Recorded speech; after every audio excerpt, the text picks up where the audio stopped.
अशा स्वरूपामध्ये नाही सर, पण मला आज म्हणजे आमची संस्कृतीच्या बद्दल तेवढी माहिती नाहीये.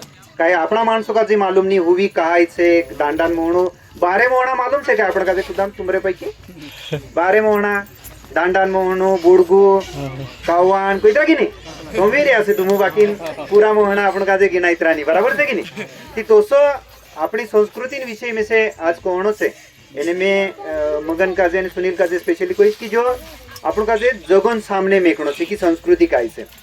तर साहेब आमची होळी ही आमच्या आयुष्याचं सगळ्यात मोठा सण आहे. पण ह्या होळीच्या सणाची सुरुवात ही होळीपासून होत नसते, तर त्याच्या आधीची जी पौर्णिमा आहे, आम्ही पौर्णिमा टू पौर्णिमा असं महिन्यांचं आम्ही धरत असतो. म्हणून होळीच्या आधीची पौर्णिमा तिथून तर होळीपर्यंतचा जो महिना आहे त्याला दांडान मोहणू म्हणतात. तर दांडाचा महिना म्हटलं जातं कारण की त्या होळीच्या सणाला आम्ही एक दांडा म्हणजे जो बांबूचा दांडा आहे त्याला मुळासकट त्या दांड्याला आम्ही विधिवत आमचे जे पुजारी आहेत गावडालू आहे आमचे हे सगळे लोक त्याची पूजा करून त्या दांडाला एक बांबूच्या झाडाला आम्ही तिथून आणतो आणि ज्या ठिकाणी आम्ही होळी पेटवणार आहोत तर त्या ठिकाणी तो दांडा आणला जातो आणि त्या ठिकाणी त्याला तिथं विधिवत स्थान दिलं जातं. म्हणून होळीच्या आधीच्या पौर्णिमेपासून तर होळीपर्यंत येणाऱ्या महिन्याला आम्ही दांडान मोहणू कोयत्रा. तर ह्या दांडाच्या महिन्यापासून आमच्या याच्यामध्ये कुठलेही धार्मिक सामाजिक कार्य होत नाही. म्हणजे एखादा व्यक्ती वारला तर त्याचं फक्त क्रियाक्रम केलं जातं, बाकी आपण तेरो कारण दाहडू ते आम्ही करत नाही. त्यानंतर मुलगी बघायला जाणं, लग्न करणं किंवा कुठलीही घरातली पूजा विधी असं आमच्याकडे केलं जात नाही.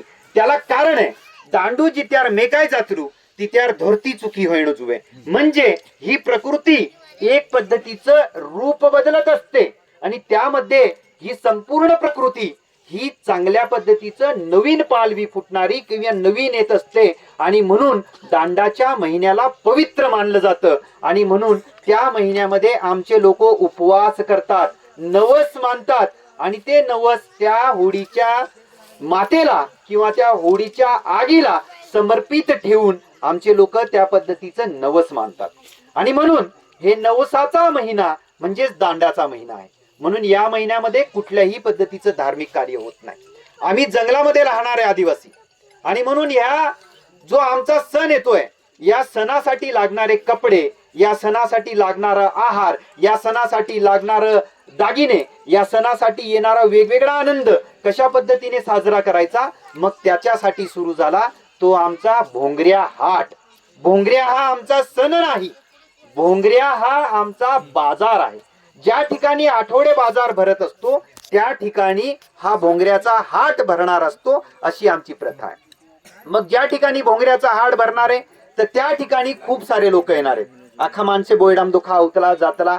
मग त्या ठिकाणी जर लोक येणार असतील तर तिथं काही अनुचित घडायला नको पाहिजे, कुठल्याही पद्धतीनं येणाऱ्या जाणाऱ्या लोकांना त्रास नको व्हायला पाहिजे. म्हणून त्या भोंगऱ्याच्या 8 दिवसच्या आधीचा जो बाजार असतो त्याला गुलाल्या हाट म्हणतात. का कोयत्रा गुलाल्या हाट का बरं म्हणतात गुलाल्या हाट? कारण की तिथले पंच, तिथले पुजारी त्या सगळ्या ज्या ठिकाणी भोंगऱ्या भरणारे त्या ठिकाणी गुलाल टाकतात. गुलाल म्हणजे त्या सगळ्या भागाला पवित्र करणं. गुलाल खेळणेन करतानी तिना जागापोर नागतला कहा की ती चू जागू चुखू होय जाय कोरीन तिना काजे काय कोयत्रा गुलाला हाट. मग त्याच्यातला गुलाल कोणाच्या गालाला लावला जातो कशासाठी? तर त्या माणसांना, त्या व्यक्तींना त्या पवित्र जागेचं चांगल्या पद्धतीचं तिचं रक्षण केलं जावं. या गावामध्ये या ठिकाणी जे लोक येणार आहेत त्यांना कुठल्याही पद्धतीची हानी पोहोचू नये आणि त्याच्यासाठी मग तो गुलाल्या हाट असतो. आणि मग त्याच्यानंतर येतो भोंगऱ्या बाजार. तर भोंगऱ्या बाजारामध्ये सगळ्याच पंचक्रोशीतले सगळेच लोक येतात. आता आधुनिक जग झालेलं आहे, प्रत्येकाकडे वाहन आहेत, साधन आहेत, परंतु जुन्या काळामध्ये लोकांकडे कुठल्याही पद्धतीचं साधन नव्हतं. मग ते काय करायचे तर समजून घ्या वैजापूरचा बाजार आहे तर वैजापूरच्या बाजारातच चांदी घेतली जायची, तिथंच भांडे घेतले जायचे, त्याच ठिकाणी कपडे घेतले जायचे. पहिले जूनला हाटोमा जोडतो होतो की नाही, अख्ख्या वर्षभराची कमाई આપણું કાનલું સાલદારકી કોરણે જાય, કાનલું ખેતોમાં કામ કરે, કાનલું ધાડકી કરે, કાનલું નોકરી કરે, तो सुद्धा त्या भोंगऱ्या बाजारामध्ये यायचा, कारण की सगळं समाज, सगळेच भावंड, सगळीच आमची जेवढी भावबंदकी असेल ती सगळी भोंगऱ्या बाजारात एकत्र यायची, कारण की त्या ठिकाणी लोकांना भेटण्यासाठीच ते एक स्थान असायचं. मग सगळ्याच एकत्र येतात म्हणून लोकांनी गैरसमज पसरवला की भोंगऱ्या बाजामध्ये पडून लग्न केले जातात. आधीच मी सांगितलं, भोंगऱ्या बाजामध्ये कुठलंच कार्य आमचं होत नाही, मग पडून जाण्याचा आणि लग्न जुळण्याचा तर संबंधच येत नाही. म्हणून जर कोणी आमच्या समाजावर भोंगऱ्या बाजारात पडून जातात आणि लग्न लावतात, काही म्हणतात भोंगऱ्या बाजार म्हटलं भाग्य लेके जाना, असं जर आमच्या समाजावर खोट्या आणि काही जर पद्धतीचं जर आमच्या याच्यावर जर कोणी बोटा ठेवण्याचा प्रयत्न करत असेल तर आम्ही त्यांच्यावर अॅट्रॉसिटी ऍक्टने त्यांच्यावर गुन्हा दाखल करू शकतो. कारण की आमच्या संस्कृतीची छेडखाण आम्ही कधी सहन करणार नाही. आमची संस्कृती आज जगाच्या वेगळी संस्कृती आहे. आज आमच्या संस्कृती आज सुद्धा या आधुनिक जगामध्ये आम्ही आमची संस्कृती जपतोय, कारण की आम्हाला या संस्कृतीचा अभिमान आहे. या संस्कृतीमध्ये एवढा मोठा ढोल हातात घेऊन वाजवणं, एक रिदम तयार करणं आज कोणाला जमलं नाहीये. ती आमची संस्कृती आज जगाच्या समोर दाखवते, म्हणून आम्हाला आमच्या संस्कृतीचा अभिमान आहे. अरे आमच्या संस्कृतीमध्ये एकही विधवा आत्महत्या करत नाही.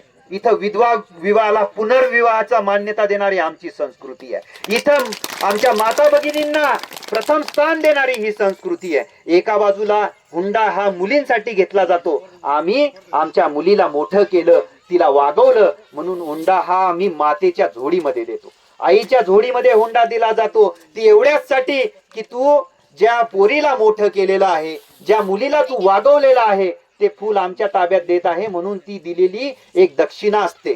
आणि तेच अनेक विवाहाच्या याच्यामध्ये सुद्धा ते पुढे जातं.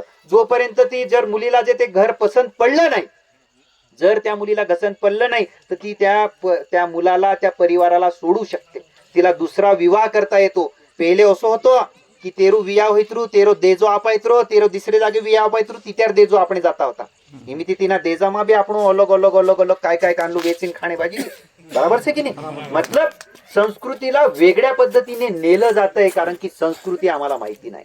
आणि म्हणून इथं ही स्त्रीप्रधान संस्कृती आहे. आजही या संस्कृतीमध्ये महिलांना स्थान दिलं जातं.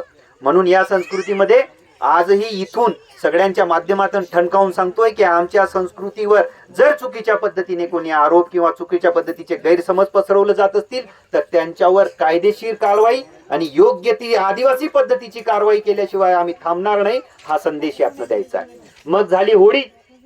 अशा पद्धतीने आमचा भोंगऱ्या बाजार चांगल्या पद्धतीने साजरा केला जातो. आताच काल परवाच्या मागच्या आठवड्यामध्ये भोंगऱ्या बाजार कांकूर देखे आवसे तुम आजचे चोटाव्या तियार हिऱ्या उचा उचा कुदी कुदी नास्त्रा, जे आजचे तरुण पोडी किंवा पोरं जे नशेच्या आहारी जाऊन आमच्या समाजातल्या वेगवेगळ्या पद्धतीच्या भोंगऱ्या बाजारावर जर चुकीच्या पद्धतीने जर ते आज समाजाची संस्कृती दाखवत असतील तर त्यांना सुद्धा धडा शिकवावा लागेल. काल परवाचा वरला भोंगऱ्या असेल, सेंदवाचा भोंगऱ्या असेल, आजची तरुण पिढी दारूच्या नशेत किंवा वेगवेगळ्या पद्धतीने कोणी थोडासा धक्का लागला म्हणून मारामारी करताना दिसताय.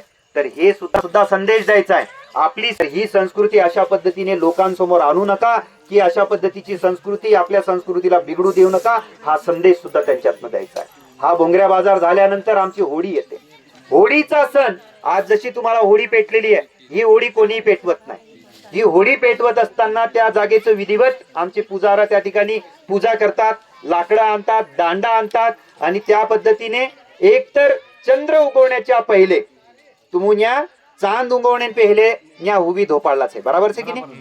कानला जागे काही ठिकाणी हीच होळी पेटवत असताना तो चंद्र आणि तो दांड्याचा उंच जो टोक असतो ते एका लाईनीत आल्यावर मतलब 12 वाजे हुवी धोपाळतात, बरोबर की नाही. म्हणजे 12 वाजता काही ठिकाणी तो उंच टोक आणि त्याचा मावळता चंद्र हे बघून म्हणजे काही ठिकाणी सकाळच्या 4 वाजता होळी पेटवली जाते. म्हणून तो होळीचा सण आहे. आणि दुसऱ्या दिवशी हुवीन तिसरे दहाडे काय आवतरो आपण तिवार आवतरी आपण भोर कोयत्रा. पण ही होळी पेटल्यानंतर सगळे नवस मानणारे सगळेच गावकरी लोक त्याच्या बाजूला ढोल वाद्य, हा ढोल जो आहे तो आमचा साधारणतः 60 ते 70 किलो वजनाचा ढोल असतो. हा ढोल साधारणतः कोणी आला आणि त्याला बडवलं तर वाजत नाही. वास्तू काय त्याला वाजवण्यासाठी विधिवत त्याची पूजा केली जाते. ती पूजा करून त्याला चढवलं जातं, त्याचं रिदम, तेरी दुवडी, बरोबर की नाही, त्याच्या दोरीला ताण दिला जातो आणि त्याच्यावर तो रिदम निर्माण होतो आणि तेव्हा तो ढोल वाजतो. कोणी आला आणि ढोल वाजवला आणि नाचायला लागला असं होत नाही. जिना काजे तू चावू ओवे ती तू चावू ओतरू ती त्याला आपण नाचतला, बरोबर से पोटील तुम्ही या विचार म्हणा बराबर वाजवता. अशा रीतीने तो ढोल वाजवला जातो आणि सगळे लोक त्या होडीच्या चारही बाजूने नाचून आपला आनंद एकत्र होऊन तो आनंद व्यक्त करतात आणि त्या पद्धतीने होळीच्या म्हणजे नवीन पर्वाला, या आमच्या आयुष्याच्या नवीन पर्वाला सुरुवात होते असं त्याचं मानलं जातं. होळी हे गई दुसऱ्या दाडे आम्ही काय करतरा, भूर खेळतरा. दुसऱ्या दिवशी भूर म्हणजे रंगपंचमी. तर आपल्याला कॅलेंडर मध्ये होळीच्या दुसऱ्या दिवशी धुलीवंदन दाखवलं जातं आणि 5व्या दिवशी रंगपंचमी दाखवली जाते. तर ते हिंदू धर्माप्रमाणे आहे का आदिवासी संस्कृतीप्रमाणे आहे, हाच माझा सवाल आहे. कारण की 5 दिवसापर्यंत आमचा होळीचा सण चालू असतो. कारण की होळी आमची एका दिवसात होत नाही. जसं काल परवा तिला आम्ही सरकारी होळी म्हणतो, की जी कॅलेंडर मध्ये आहे, जी पौर्णिमेच्या दिवशी आहे. काही गावांमध्ये होळी 1-2 दिवसानंतर होत असते, त्या गावाच्या मान्यता, त्या गावाच्या तिथीनुसार. काही होळी ही मेलादराची होळी म्हणतात. ती होळीला एक वेगळी पद्धत असते. त्या गावाचा पुजारी किंवा त्या गावाचा भगत हा एखाद्या मेलादराच्या होळीतनं लाकूड चोरून नेतो आणि त्याच्या गावामध्ये होळी पेटवतो. ते तिना गावमा मेवाद्र धोपतरू, बरोबर. म्हणजे शेमल्या गाव आहे शिरपूर तालुक्यात, तर त्या ठिकाणाहून जर एखाद्या भगतने लाकूड होळीतलं चोरून नेलं आणि जर इतर रोशनी बर्डीची होळी पेटवली तर या गावामध्ये सुद्धा मेवाडला होऊ शकतो. पण ते इतकं सोपं काम नाही. बऱ्याच वेळा